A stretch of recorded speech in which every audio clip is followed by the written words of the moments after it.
Yajuj-Majuj dalam agama Islam digambarkan sebagai sebuah ras atau bangsa yang akan memunculkan kekacauan di dunia. Selain itu, munculnya Yajuj dan Majuj juga disebut sebagai salah satu tanda akhir zaman. Tidak hanya di Islam, Yajuj-Majuj juga dikisahkan oleh agama lain. Dalam kisahnya di Al-Quran, tepatnya pada surat Al-Kahfi ayat 83-106 dan surat Al-Anbiya ayat 95-98. Yajuj dan Majuj adalah makhluk akhir zaman yang muncul setelah turunnya Dajjal yang memiliki sifat perusak. Selain itu, diceritakan pula kala itu Raja Zulkarnain dalam perjalanannya sampai di antara dua gunung. Dia bertemu dengan kaum yang mengadukan tentang bahaya dari Yajuj-Majuj. Akhirnya, Zulkarnain pun membangun tembok untuk mengurung mereka, agar tidak bisa membuat kekacauan. Dalam perkembangannya, lantas hal ini memunculkan banyak teori dan spekulasi mengenai tempat asli yang dikira sebagai tembok tersebut. Namun, sampai saat ini belum ada satupun teori tersebut yang terbukti benar. Berikut beberapa tempat yang pernah diduga sebagai tembok Yajuj-Majuj. Yang pertama, Gerbang Alexander. Gerbang Alexander merupakan sebuah dinding legendaris yang dibangun Greatest Alexander di Kaukasus. Konon, gerbang ini digunakan untuk menjaga orang barbar di wilayah utara menyerang wilayah selatan. Untuk letaknya sendiri belum diketahui secara pasti. Namun, terdapat dua lokasi yang dicurigai, yaitu antara Derben, Rusia atau Pass of Deryl, perbatasan Rusia dan Georgia. Alexander dikatakan pernah melakukan perjalanan ke ujung dunia dan kemudian membangun tembok ini. Tujuannya adalah menjauhkan jangkauan Yajuj-Majuj dari tanah lain. Dalam Islam, Alexander ini disebut sebagai Zulkarnain. Beberapa catatan menunjukkan pasukan Yajuj-Majuj ini sangat ganas dan tidak manusiawi. Maka dari itu, dibuatlah tembok untuk mengurung mereka agar tidak menimbulkan kerusakan dan kekacauan.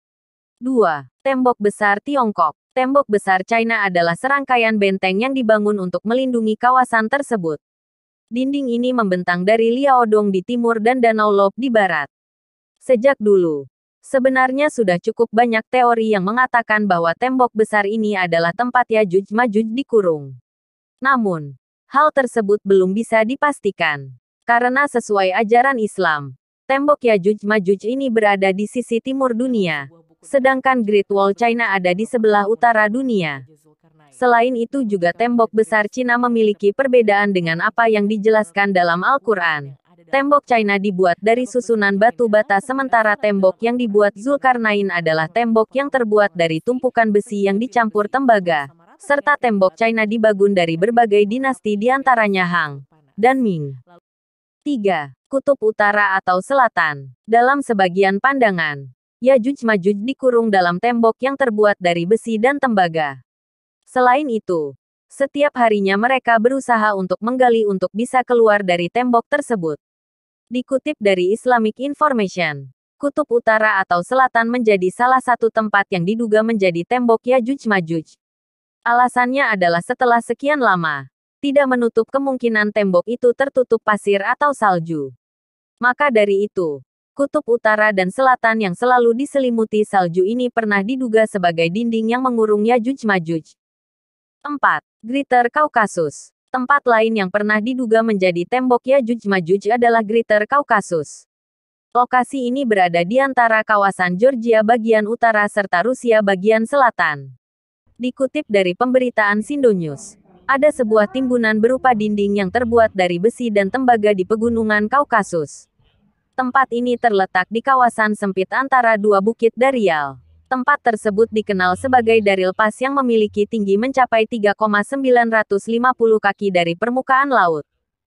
Yajuj dan Majuj yang dinyakini sebagian sejarawan tinggal di daerah ini nyatanya area ini dihuni orang-orang Ingus dan Vainah bangsa yang tinggal di Kaukasus Utara, bagian dari Federasi Rusia, jauh sebelum kelahiran Nabi Isa AS. Bukti geologi berupa perbandingan sampel tanah yang diambil dari dinding tebing sebelah utara celah yang diperkirakan tempat dibangunnya dam, dan juga sampel tanah di tebing sebelah selatannya benar-benar membuktikan bahwa di tempat ini pernah dibangun sebuah dam yang membendung aliran Sungai Terek. Tanah di tebing sebelah utara dam memiliki kandungan air yang sangat tinggi, sementara tanah di sebelah selatan dam memiliki kandungan air yang sangat rendah. Perbedaan mencolok kandungan air pada kedua sampel tanah ini hanya terjadi jika tanah di sebelah utara dam terendam air dalam jangka waktu yang sangat lama. Konstruksi rodem yang kokoh ini tidak memungkinkan untuk dilobangi ataupun dirusak menggunakan peralatan manual. Pendapat yang menyatakan bahwa Yakjuj-Makjuj melobangi tembok tersebut perlu dikaji lebih jauh kebenarannya, karena bertentangan dengan informasi yang disebutkan dalam Al-Quran. Al-Kahfi 97, maka mereka tidak bisa mendakinya dan mereka tidak bisa pula melubanginya. Konstruksi tembok besi berlapis tembaga ini bukanlah sekedar lempengan besi tipis, melainkan konstruksi balok-balok besi yang didesain sedemikian rupa dan mampu menahan bendungan air di utara tembok.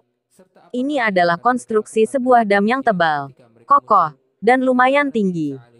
Menurut perkiraan, tinggi tembok Yajuj dan Majuj ini tidaklah setinggi puncak gunung yang sekitar 1000 meter, 1 kilometer, dari dasar celah, melainkan cukup tinggi untuk menutup celah tersebut. Demikian informasi yang dapat kami sampaikan yang kami kutip dari berbagai sumber. Jika berita ini bermanfaat, dukung channel kami dengan cara subscribe, like dan share. Sampai jumpa di video berikutnya. Wassalam.